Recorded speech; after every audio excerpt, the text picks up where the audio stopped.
কার্যনির্বাহী সভাপতি সম্পাদক একটি বই বেরিয়েছিল।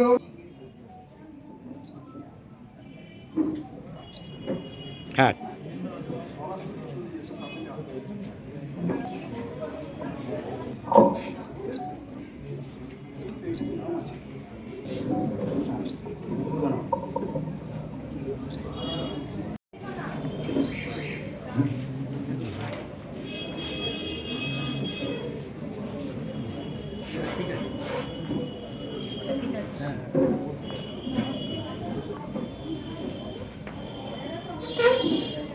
এই আপনারা বসলে আমরা অনুষ্ঠান শুরু করব।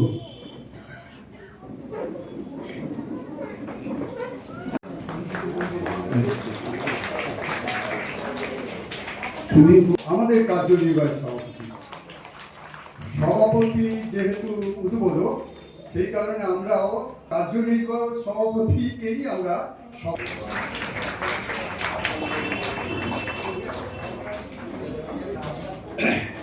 আমাদের অনুষ্ঠানটা এখানে আমাদের যে মূল সম্মাননার বিষয়টি আছে, যেটা ফোকাস ইংরেজিতে,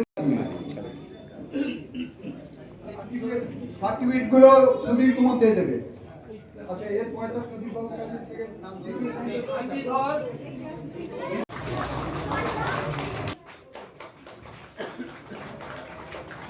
নিয়ে অল্প দিয়ে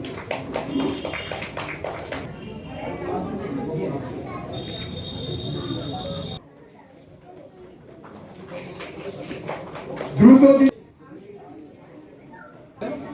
আরো তাড়াতাড়ি রবিনের স্মারক মান্নাকে কেউ বলতে পারবেন না যে সত্যজিৎ। আমরা কিন্তু প্রত্যেকটা পুরস্কার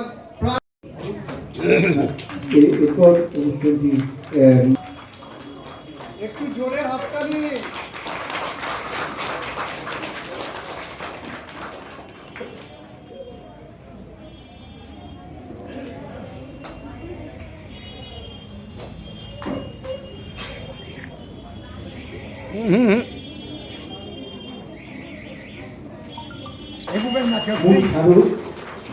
আমরা হাতে তুলে দিচ্ছি সম্মাননা জ্ঞাপন অনুষ্ঠানের মাধ্যমে। খামটা খুলবেন, বলটা খাম আছে, একটা খাম আছে। হ্যাঁ হ্যাঁ, এটা হয়ে যাক, তারপর এইটা হবে তো আগে। হ্যাঁ,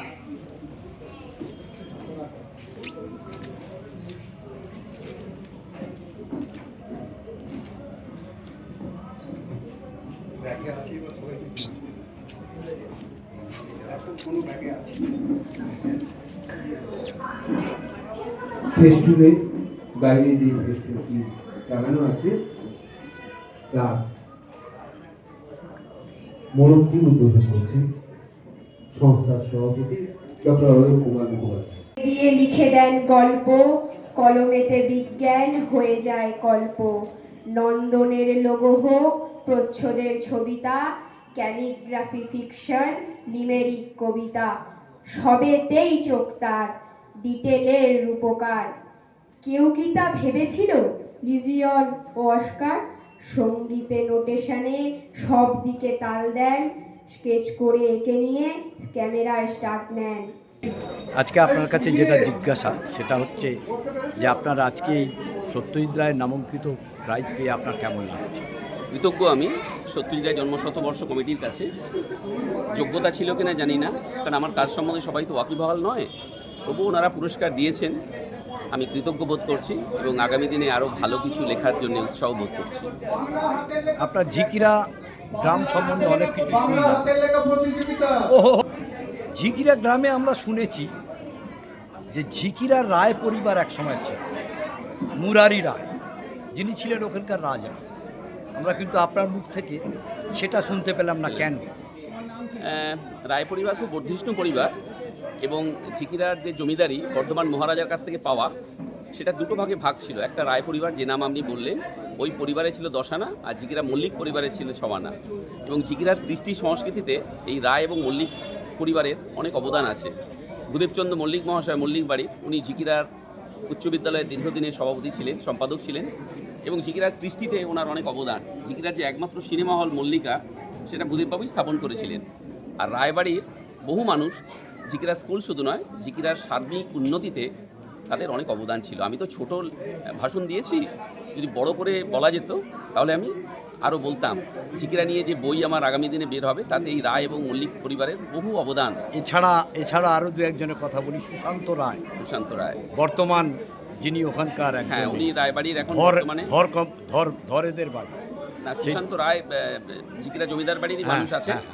আর আরেকজন সুশান্ত রায় যিনি অমরাগড়ি, তিনি ওই অমরাগড়ির যে কলেজ আছে জয়পুর পঞ্চানন রায় কলেজের প্রতিষ্ঠাতা, ওর বাবার নামে। এরাও খুব প্রতিষ্ঠিত মানুষ এবং এদের কৃষ্টি এবং সংস্কৃতিতে অনেক অবদান। সুশান্তবাবু একসময় ঝিকিরা পাবলিক লাইব্রেরির সম্পাদক থেকে অনেক সেবা করেছেন লাইব্রেরি, এবং বর্তমানেও সক্রিয় ঝিকিরার সাংস্কৃতিক জগতে। তিনি একজন বিশিষ্ট নাম এবং জমিদার বাড়ির বিশিষ্ট মানুষ তিনি। আপনাদের দুর্গাপুজো সম্বন্ধে একটুখানি। দুর্গাপুজোর আমি আমার ভাষণে বলেছি, আমাদের দুর্গাপুজো 212তম বর্ষ এবং যথেষ্ট পারিবারিক পুজো হিসেবে খুব সুনাম আছে। এবং আমাদের পরিবারের যেটা বৈশিষ্ট্য আমি বলেছি, যে আমরা পারিবারিক পত্রিকা বের করতাম 2002 সাল থেকে। 2002 সাল থেকে পারিবারিক ক্যালেন্ডার, মা দুর্গার ছবি দেওয়া ইংরেজি ক্যালেন্ডার বেরোতো, যেটা এখনও ধারাবাহিকভাবে চলছে। এবং আমাদের যে পারিবারিক প্রথা অনুযায়ী দুর্গাপুজো সুষ্ঠুভাবে একই রকমভাবে চলে আসছে। ঝিকিরা বন্যার দেশ, প্রতি বছরই প্রায় আগে বন্যা হতো, তার মধ্যেও আমাদের পারিবারিক মানুষজন দুর্গাপুজোকে চালিয়ে গেছেন এবং খুব ঐতিহ্যশালীভাবে এখনও সেই পুজো চলছে। লোক সংখ্যা কমে এসেছে, কিন্তু মানটা এখনও বজায় আছে। আপনার নাম বলুন। আমার নাম সুব্রত ভট্টাচার্য, গ্রাম ঝিকিরা। ধন্যবাদ।